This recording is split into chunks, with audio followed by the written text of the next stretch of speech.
வணக்கம், வாழ்க வையகம். மதுரையிலேருந்து ஜோதிடர் சரவணன்.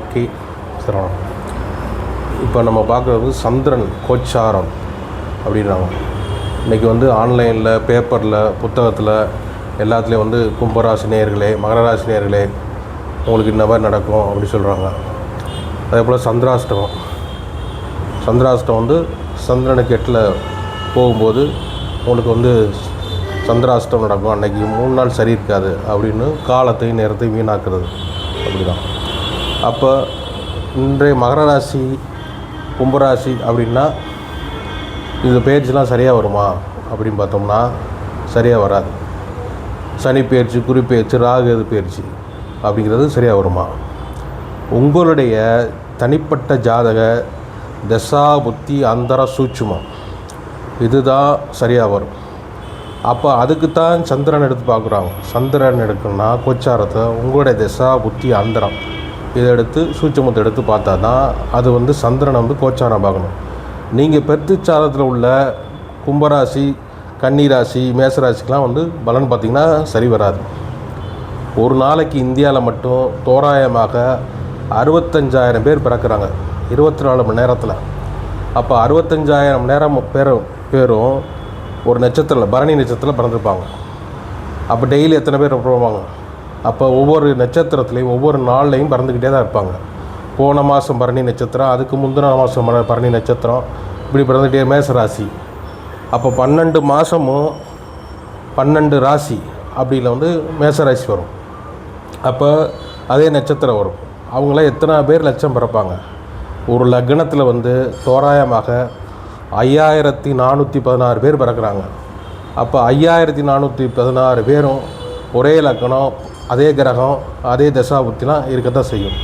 ஒவ்வொருத்தரும் ஒரு தனிப்பட்ட மனித வாழ்க்கைன்னு ஒவ்வொரு புத்தகம் அப்படிங்கிறப்ப அதைத்தான் நம்ம எடுத்து பேசணும் ஒழிய இது பொதுவாக நடந்துட்டு என்னங்க நீங்கள் இப்படி சொல்கிறீங்க, அவர் கன்னிராசிக்கு இப்படி நல்லா சிறப்பாக பலன் சொல்கிறாரு, கும்பராசிக்கு பலன் சொல்கிறாரு, ஏன் எங்களுக்கு நடக்க மாட்டேங்குது நீங்கள் மாற்றி சொல்கிறீங்கன்னா, ஒரு தசாபுத்தி 17 வருஷம் இருக்கும்போது சார் அது சரியில்லைன்னா சரியில்லாமல் தான் போகும்.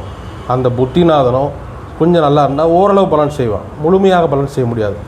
ஒரு தசானதர் குரு தசை 16 வருஷம் சிறப்பாக இருக்குன்னா அவர் 16 வருஷம் சிறப்பாக தான் இருப்பார்.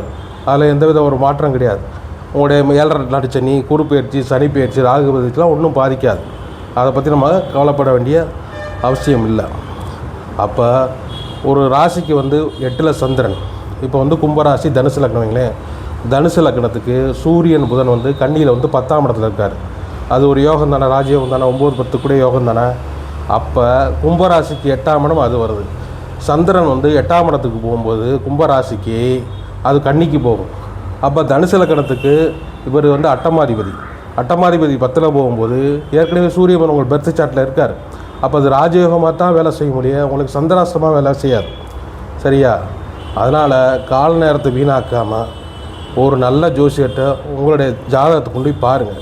இந்த வருஷம் எனக்கு எப்படி இருக்கும், இல்லை இந்த தசா புத்தி மாற்றம் அடுத்து எப்படி இருக்கும், அடுத்து எனக்கு ராகு கேது புத்தி அது வருதா, அதனால் என்ன இடையூறு அப்படின்னு கேட்டு நம்ம கரெக்டாக ஒரு தெளிவாக பலனை அறிஞ்சிட்டு அதன்படி நடக்கணும். ஒவ்வொரு நாள் டெய்லி டிவியை பார்க்குறது, செல்லை பார்க்குறது, இந்த மாதிரி இருந்திங்கன்னா உங்களுக்கு குழப்பமும் பிரச்சனையும் மன அமைதி பாதிக்க தான் செய்யும். நிறையா வேலை கெடும், நேரம் கெடும். ஒவ்வொரு நேரமும் உங்களுக்கு ஒரு அற்புதமான நேரம். அதனால் நல்ல நேரம் நம்ம துணிஞ்சு சுறுசுறுப்பாக ஆக்டிவிட்டியாக வேலை செஞ்சோம்னா அது சிறப்பாக நடக்கும். நேரம் சரியில்லையா, தெய்வத்தை வழிபட வேண்டியது, கொஞ்சம் ஆறாமரம் யோசித்து செய்ய வேண்டியது, நிதானமாக செஞ்சிங்கன்னா காரியங்கள் நடக்கும். இன்றைக்கி நீங்கள் செய்கிற காரியம் நாளைக்கு அது பலனாகும். நம்முடைய முயற்சியை மட்டும் கைவிடாமல் செஞ்சுக்கிட்டே இருந்தோம்னா அது என்றைக்கோ ஒரு நாள் அது சிறப்பாக அமையும். அதில் ஒன்று மாற்றம் கிடையாது. அதனால் நீங்கள் பொதுவான ராசி பலன் பார்க்குற விட உங்களுடைய ஜாதகத்தை தனிப்பட்ட நேரத்தில் குறித்து வைக்கிறணும். பிறந்த தேதி, பிறந்த நேரம், பிறந்த ஊர், நேரத்தை சரியாக உங்கள் ஜாதகத்தை குறித்து வச்சுக்கோங்க. சில பேர் நேரத்தை உதயாதி நாளையை கன்வெர்ட்டை பண்ணுவாங்க. அதை விடாதீங்க. உங்களுடைய பிறந்த நேரத்தை உங்கள் ஜோதிடர் ஆஸ்பத்திரி இடத்தை கரெக்டாக குறிச்சிருக்காரா அப்படின்னு பாருங்கள். அதில் பார்த்து நீங்கள் எப்பயுமே அதை பார்த்து வச்சுக்கணும். அதுதான் அடுத்த ஜோதிடம் போகும்போது அதை அவர் ஆராய்ச்சி பண்ணி சிறப்பாக பலன்னு சொல்ல முடியும். நன்றி, வாழ்த்துக்கள், வளமுடன்.